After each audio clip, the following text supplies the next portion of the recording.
Bonjour, dans cette vidéo, je vais vous présenter quelques petites idées, quelques petites explications pour essayer de mieux aider vos enfants à gérer leurs émotions, particulièrement dans le contexte anxiogène comme en ce moment. Eh bien, les enfants ressentent toutes les énergies ambiantes particulièrement et particulièrement quand on ne sait pas encore vraiment mettre de mots sur ce qu'on ressent, lier l'émotionnel au mental, à la raison, ce qui est le cas des enfants jusqu'à l'adolescence, jusqu'à la fin de l'adolescence.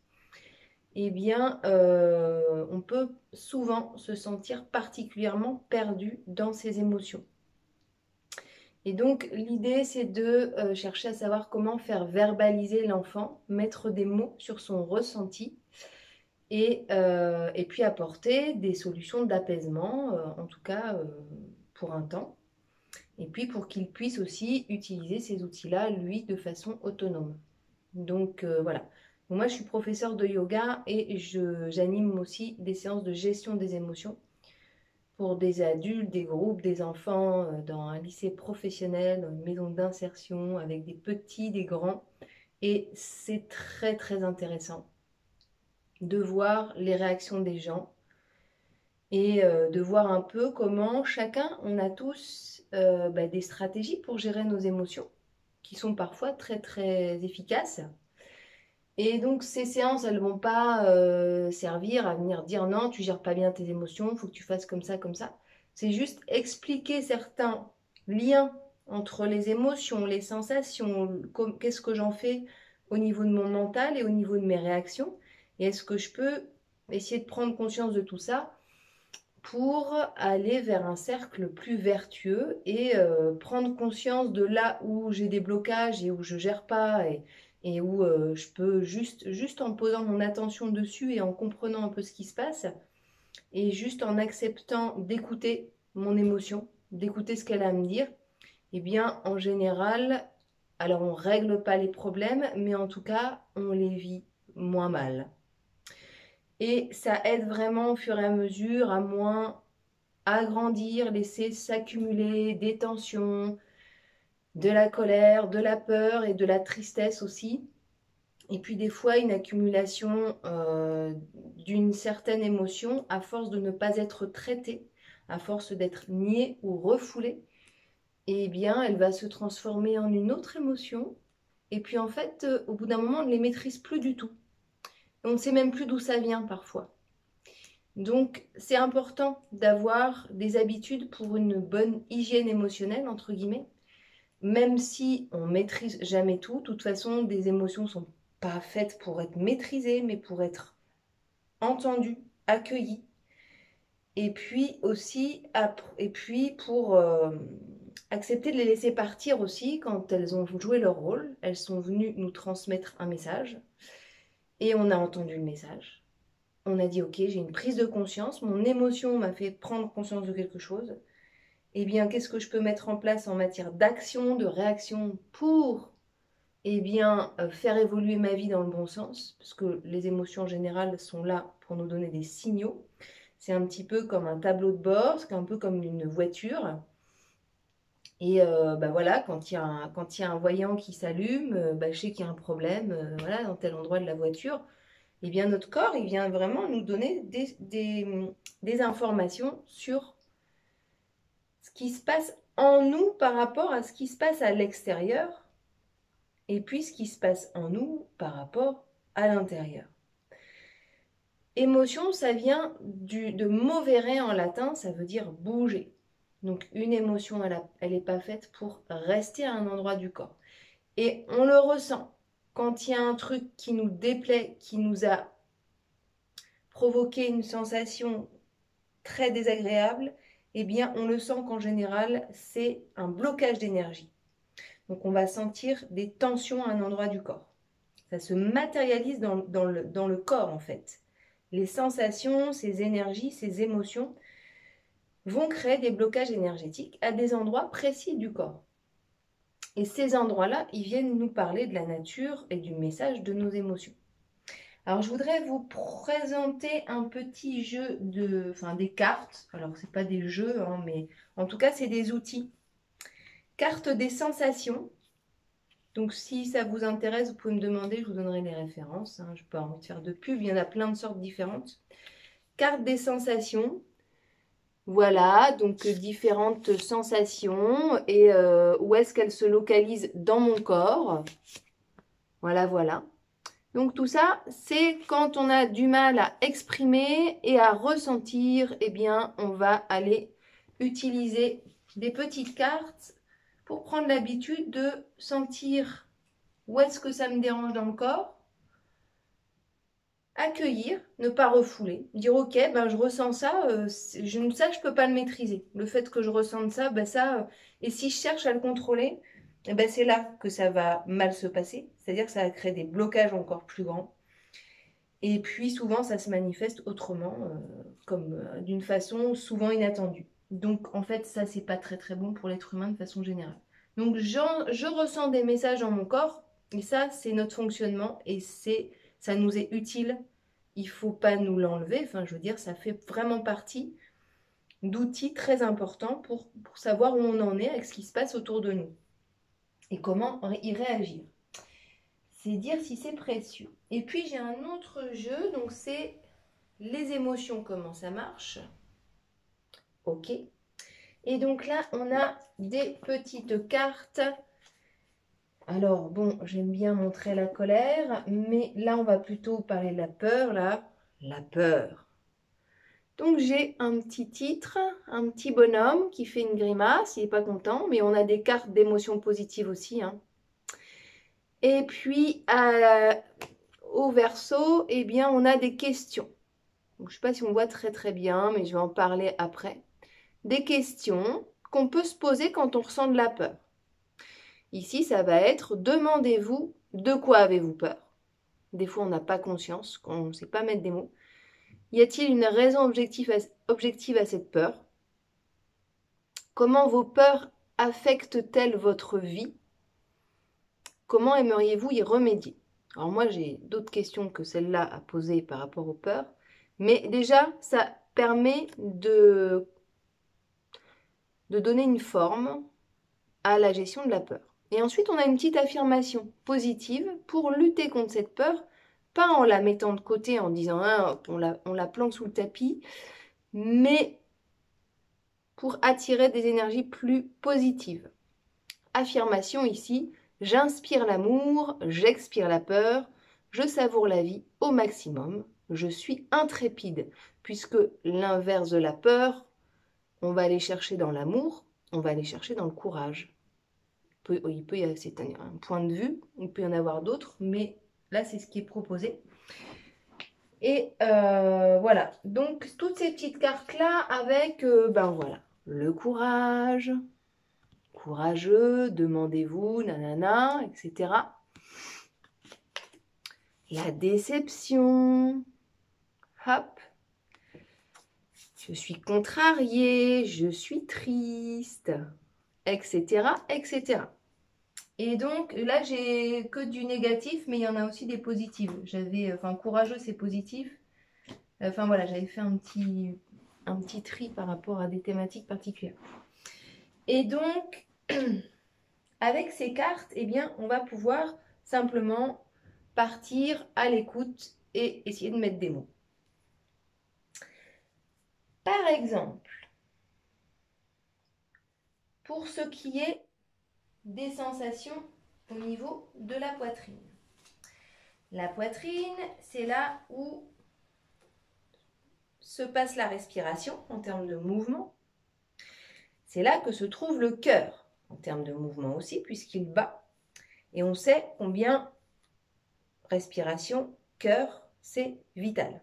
Donc cette zone-là de notre corps, quand elle est dans une sensation désagréable, ça veut dire qu'il y a une part de nous qui se sent remis en cause dans son expression vitale fondamentale. Donc c'est très très fort. Alors, on peut sentir qu'on a la respiration bloquée. On peut sentir qu'on a le souffle coupé. On peut sentir qu'on a le souffle court, comme si on avait couru très très vite. Au niveau du cœur, on peut sentir qu'on a le cœur serré. On peut sentir qu'on a chaud au cœur. Donc enfin, quelque chose de positif. Donc vous voyez, chaud au cœur, c'est un petit peu une sensation comme si on avait du baume au cœur. Comme s'il y avait une sensation qui venait réparer des blessures qu'on avait au cœur. On a chaud au cœur et cette sensation, souvent on la sent, on peut la ressentir, c'est vraiment de la chaleur quoi. La chaleur, souvent, elle est synonyme de circulation des énergies, elle est synonyme de réconfort et de bien-être en général. Bon, après quand c'est excessif, c'est différent. Ici, on a un pincement au cœur. Ça, c'est une expression très parlante aussi. On peut aussi avoir un poids sur le cœur. Quand on a la poitrine qui est lourde, qui est resserrée. Et ça, pareil, ce sont des sensations, c'est très concret en fait quand on le ressent. Pouvoir mettre des mots précis dessus, ça permet vraiment d'affronter en fait et de libérer. Avoir le cœur brisé, ça n'est pas qu'une expression, on le ressent dans son corps. Le cœur brisé, donc au niveau de mon élan vital, je me sens brisé. Le cœur dur, ça peut être, je ressens plus rien du tout, je fais abstraction de toute émotion, d'accord? Mais un jour il se passe un truc et puis tout part en morceaux. Et puis on a ici le cœur léger, petit oiseau qui nous fait décoller au-dessus de la terre. Tout ça, c'est plein d'expressions, le cœur serré aussi. Donc là, on a parlé de la poitrine. Et bien, en fait, il y a toutes les zones du corps qui sont représentées dans ce jeu de cartes. Et chacune, en fait, elle vient dire quelque chose sur comment on se sent à l'intérieur et nous aider à mettre des mots. Donc ensuite, on peut donc poser la question à l'enfant, où est-ce que tu ressens cette émotion, cette sensation désagréable dans ton corps? Au fur et à mesure de faire ce genre d'exercice régulièrement, eh bien, l'enfant va développer la capacité de ressentir ce qui se passe en lui. Au début, parfois, il n'y arrive pas. Et donc après, on va pouvoir le guider en lui demandant quelle est l'intensité. Quelle est l'intensité? Est-ce que c'est plutôt vers le vert, vers le rouge ou vers le jaune? Alors, est-ce que c'est localisé, non localisé? Des fois, ce sont des sensations diffuses dans tout le corps. Par exemple, on va avoir les sensations diffuses. On va avoir le corps plein d'énergie, par exemple. C'est quelque chose de général. Le corps léger. Donc ça, c'est aussi global. Le sang qui bouillonne. Ça, c'est aussi global. Oppressé, comme si j'avais un mur qui me tombait sur la tête. Le corps tétanisé, comme si je devenais une statue, je ne pouvais plus bouger. À l'étroit, on est encore comme si on avait quelque chose qui venait nous compresser. Le corps détendu. Le corps lourd. Tout ça, c'est des expressions qu'on ressent dans le brouillard. Quelque chose de diffus aussi, on ne peut pas le localiser à un endroit. Le sang qui se glace. Ça peut être partout dans mon corps aussi. Voilà, donc ça, est-ce que c'est localisé, pas localisé? Quelle est l'intensité de ce ressenti? Ensuite, on peut demander, est-ce que c'est lourd ou léger? Donc souvent, quand on a un blocage, on sent une lourdeur. Comment tu sens à l'intérieur? Est-ce que c'est lumineux ou est-ce que c'est sombre? On sait très bien que dans notre imaginaire commun, eh bien, on associe la lumière à quelque chose de positif et d'agréable et l'ombre à quelque chose de plutôt négatif, mystérieux, qu'on a du mal à nommer et qui peut nous embrouiller un peu, pas forcément hyper positif. Alors, on a aussi fermé et ouvert. Donc, au fur et à mesure, l'enfant va développer un vocabulaire pour décrire quelles sont les sensations qu'il a en lui. Et ces petites cartes vont l'aider. Donc, il existe aussi des petites cartes en magnette qu'on peut mettre sur le frigo avec tout un tas d'adjectifs. Donc, quand l'enfant grandit, on va pouvoir lui faire développer tout un vocabulaire pour pouvoir exprimer comment il se ressent et à quel endroit ça se traduit dans son corps. Voilà, donc ça, c'est des choses à faire assez régulièrement. Et puis après, eh bien, une fois qu'on a mis en place des petits rituels, ou ça peut être aussi quand l'enfant ne se sent pas bien, mais c'est important de lui expliquer que c'est pas que quand on n'arrive plus à gérer ses sensations et ses émotions qu'il faut être attentif à ce qui se passe à l'intérieur. C'est pas que quand on ne sait plus gérer qu'il faut apprendre à développer son ressenti intérieur. Ça se développe un peu dans toutes les circonstances de la vie. Et la gestion des émotions et d'être attentif à son ressenti, ça a beaucoup à voir avec écouter ses besoins. Donc souvent, on dit que derrière chaque émotion, il y a un besoin. Donc deuxième question, eh bien, donc d'abord, quel est mon ressenti? Où ça se passe dans le corps? Est-ce que c'est une forte intensité? Pas très forte, moyenne? Quels mots, quels adjectifs je peux mettre dessus? Et puis ensuite, eh bien, que vient révéler mon émotion? Donc, et puis, quel est le besoin derrière mon émotion? Par exemple, la peur peut venir me dire que, en fait, j'ai besoin de me protéger. Peut-être que la colère peut venir me dire, tiens, il y a quelqu'un qui te manque de respect. Il faut que tu marques ton territoire. Il faut que tu te fasses respecter. Ou bien la colère peut aussi venir me dire, tu ressens de l'injustice et eh bien, qu'est-ce que tu peux faire pour lutter contre cette injustice? Par exemple, si tu es en colère parce que tu as vu un SDF qui mourait de faim, eh bien, si vraiment cette colère, elle est profonde pour toi et qu'elle ne te quitte pas, peut-être ça veut dire que toi, dans ton système de valeurs, eh bien, c'est important de venir en aide aux gens qui sont dans la rue. Eh bien, qu'est-ce que tu vas faire de cette sensation, de cette émotion? Peut-être tu vas peut-être aller prendre des initiatives pour aider ces gens, faire partie d'une association, etc. Pareil avec l'environnement, par exemple. D'accord? Donc, si vraiment tu ressens une grande colère, une grande injustice ou de l'angoisse par rapport à ce qui peut se passer dans l'environnement, la pollution, toutes ces injustices, eh bien, dans un premier temps, tu vas ressentir de l'angoisse, de la peur, de la colère, peut-être de la tristesse, toutes ces émotions négatives de base, tu peux les ressentir même les unes après les autres, ou même en même temps. Des fois, on sait même plus ce qu'on ressent tellement c'est mélangé. Les émotions, parfois, c'est difficile. Et c'est le temps qui permet de décanter les choses. Et cette émotion-là, plus je vais l'écouter, plus je vais être attentif à comment elle évolue, plus je vais lui donner des réponses. Essayer de trouver des réponses. Des fois, ça ne sera pas les bonnes, mais j'évolue, j'avance et ça va se clarifier à l'intérieur.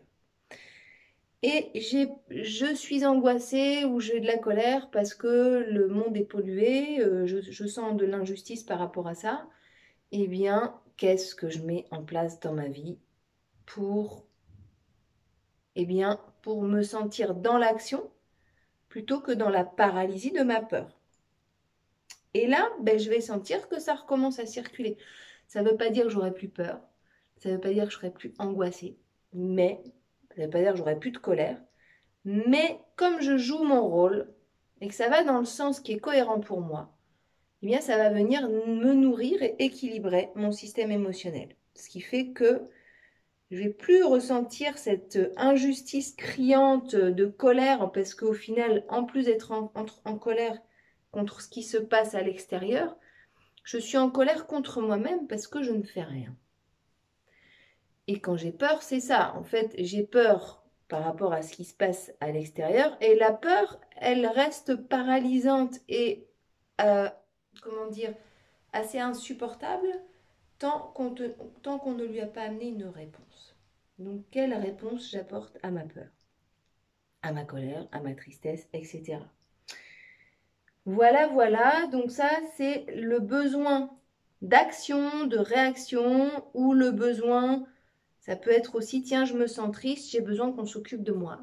J'ai besoin de réconfort, j'ai besoin de prendre du temps pour moi.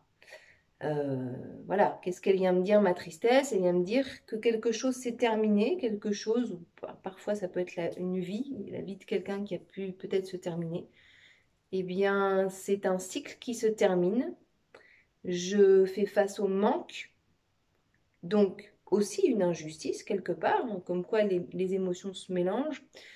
Et eh bien, j'accepte ce temps où j'ai besoin de soigner mes blessures et puis pour me permettre au fur et à mesure de faire le deuil de ce manque, de cette chose qui n'existe plus, ou cette relation, ou cette personne. Ou des fois, ça peut être des choses qui ont l'air banales, mais qui nous blessent beaucoup parce que ça vient réveiller quelque chose de très fort dans notre système de valeurs à nous. Donc, des fois, notre ressenti, on ne contrôle vraiment pas notre ressenti, c'est comme ça. Et on n'a pas tous la même sensibilité, donc ça, c'est important de l'accueillir aussi, de le reconnaître. Et plus on va aller chercher ce qu'il y a derrière nos émotions, nos sensations, plus on va pouvoir y apporter des réponses et pouvoir construire de façon positive autour de nos émotions. Et vous imaginez que si chacun, dans la mesure du possible, plutôt que de rester au niveau réactionnel, je ressens de la colère, je la déverse sur tout le monde, je ressens de la peur, je fais peser ma peur, mon angoisse sur les autres autour de moi, en leur mettant une pression ou autre. Je ressens de la tristesse, mais je ne m'autorise pas à l'exprimer, donc en fait ça va se transformer en colère. Et du coup, je vais mettre un mur autour de moi, je vais agresser les gens pour pas qu'ils me posent des questions qui pourraient me déranger, parce que là, c'est tellement, j'essaie de ramener ça tout au fond, et voilà, je peux pas faire face à ça, quoi. Donc, plutôt que d'être dans des réactions pas forcément constructives, ce qui peut arriver aussi, hein, mais on ne sait jamais comment on réagit sous le coup d'une émotion forte ou d'une émotion. Mais en tout cas, essayez d'avoir un retour, un feedback et de se dire, bon là, peut-être que dans ces conditions-là, je suis peut-être pas obligée de réagir comme ça. Là, ça fait plusieurs fois que ça m'arrive. À chaque fois, j'ai réagi comme ça m'a amené à ça. À chaque fois, bon, ça n'a pas été agréable pour moi comme conclusion. Je vais essayer de changer ma stratégie. Et ça, c'est important aussi de constater qu'on a tous des stratégies. Même une personne qui ne s'intéresse pas au développement personnel, qui n'a pas de carte des émotions chez lui ou chez elle, eh bien, en fait, on a tous des stratégies pour gérer nos émotions et nos ressentis. Et ben, c'est juste d'aller en prendre conscience de ces, comment dire, de ces stratégies, de ces choses qu'on a mises en place dans des contextes particuliers, et puis aller les interroger, aller interroger les croyances que ça a pu développer dans nos vies, et puis se dire, tiens, ben ça, j'ai appris à réagir comme ça dans tel contexte, est-ce que dans tel autre contexte, c'est judicieux, ou est-ce que pas du tout? Est-ce que, en fait, je me rends compte que ça vient me compliquer la vie, et j'arrive à des situation qui me déplaise fortement, tiens, je vais essayer de faire un travail sur moi et de changer cette façon de faire. Voilà, voilà. Donc ça, c'est un petit peu une présentation de ce qu'on peut faire dans des séances de gestion des émotions. Et puis après, eh bien, il y a plein de petits exercices à faire. Moi, j'aime beaucoup faire des visualisations, des méditations, parce que ça parle directement à l'inconscient, qu'on utilise des images, qu'on utilise aussi les sensations du corps en posant les mains, en venant amener de la chaleur, etc. Et que, en fait, ça s'adresse, plutôt que de parler, d'essayer de comprendre avec le mental, ce qui est une étape importante, eh bien, on va aussi venir s'adresser au subconscient et puis laisser travailler les choses parce que tout ça, on n'intègre pas la gestion des émotions du jour au lendemain et c'est le travail d'une vie parce que nos émotions, elles nous traversent tous les jours. Et puis, il y a aussi un petit dessin intéressant. Voilà, ne rien ressentir. Ne rien ressentir, ça peut être inquiétant. Ça peut vouloir dire qu'en fait, c'était trop pour moi, il s'est passé quelque chose, c'était trop pour moi, et je ne peux plus ressentir d'émotions ou de sensations. Et ça peut être vraiment situation extrême, réaction du corps extrême, réaction de défense du corps. Je ne ressens plus d'émotions. Et puis ça peut être aussi, eh bien, à certains moments de la journée dans notre vie, eh bien, on voit que de toute façon, sans le vouloir, on se met un peu dans un mode méditatif, comme si plus rien autour de nous ne nous atteignait, et où on est, voilà, c'est comme si on était dans un état d'indifférence à ce qui se passe à l'extérieur, état d'indifférence à ce qui se passe dans nos vies. C'est comme si on était brusquement coupé, brusquement, en tout cas, on était coupé de toute émotion. Et en fait, dans ce sens-là, eh bien, ça peut être en fait très positif parce que notre système émotionnel, il a aussi besoin de se régénérer dans ces moments où il est neutre. Et c'est ça qu'on va aller chercher dans la méditation, c'est ça qu'on va aller chercher chacun avec ses activités qui nous font du bien. Ou ça peut être des activités, le jardinage, la marche, être dans la nature, diverses choses. Chacun a un petit peu les choses qui lui font du bien, faire de la musique, danser, etc. Et ces choses où on se sent, voilà, on sent qu'on n'est plus confronté à nos émotions et qu'on n'a pas à se demander tout le temps qu'est-ce que je ressens. Et c'est important en fait. Donc c'est là que je viens avoir un discours complètement contradictoire par rapport à ce que je vous ai dit depuis le début. C'est important de s'entraîner à ressentir, à définir, à connaître comment on fonctionne au niveau de nos ressentis, de nos émotions. Et c'est également vital, essentiel de se foutre la paix, comme dirait c'est Fabrice Midal, je ne sais plus comment il s'appelle, je crois que c'est ça, qui disait, voilà, foutons-nous la paix. Et ben oui, on a vraiment besoin de ces moments aussi où on s'en fout, quoi. Et c'est vital parce que ça permet de reposer le système nerveux, de couper la petite araignée, le dialogue intérieur qui incessant, qui se pose mille questions. Et puis en fait, on n'a jamais toutes les réponses au moment où on se pose les questions. C'est pas là qu'on a forcément les réponses. En tout cas, pour les réponses d'un certain ordre, d'accord? Et donc, le petit vélo dans la tête, à un moment donné, on l'arrête tout simplement et on laisse couler les choses. Et en fait, c'est vital. C'est vraiment vital. Et en plus, ça a été prouvé scientifiquement. Et donc, on a même réussi à prouver scientifiquement que l'ennui était bénéfique pour la créativité, pour régénérer son système nerveux, pour être en meilleure santé. En fait, le corps, naturellement, ça s'appelle l'homéostasie du corps. Le corps, il a des capacités pour se régénérer, pour se réparer. Mais encore faut-il lui donner les bonnes conditions. Et en fait, le corps, il trouve ces conditions-là, eh bien, quand il ne fait rien, qu'il pense à rien, qu'il est en jeûne, en diète thérapeutique, et qu'il se nettoie en fait. Il se nettoie tout ce surplus émotionnel, de tension, etc. Et voilà. Donc c'est important que chacun trouve des façons pour lui de se trouver ces moments de régénération, de nettoyage émotionnel, où les émotions vont pouvoir se transformer en quelque chose de positif. Et c'est vraiment important de garder ça en tête, c'est-à-dire que mes émotions, même les plus négatives, viennent me dire des choses, viennent me renseigner sur mes désirs, sur mon élan vital, sur ce que j'ai envie de protéger, sur ce que j'ai de précieux à protéger. Et c'est très précieux. Et voilà, comment apprendre à gérer, à accueillir, à ressentir. Et c'est vraiment développer aussi son intuition, l'écoute de soi. Et l'écoute de soi, elle passe par l'écoute des autres passe par l'écoute de soi. Les deux sont un peu en miroir.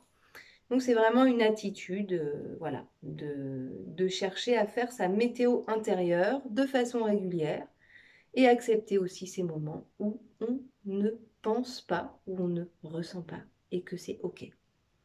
Évidemment, si ça dure trop longtemps, on tombe dans un peu le glauque, quoi, le morbide. Donc là, ça veut peut-être dire qu'il y a un traumatisme derrière. Mais voilà, donc tout est question d'équilibre et de degré de toute façon. Donc voilà. Voilà ce que je voulais vous dire pour cette présentation des émotions. J'espère que ça vous a intéressé. Et n'hésitez pas à mettre des commentaires pour dire ce que vous en avez pensé et me poser des questions.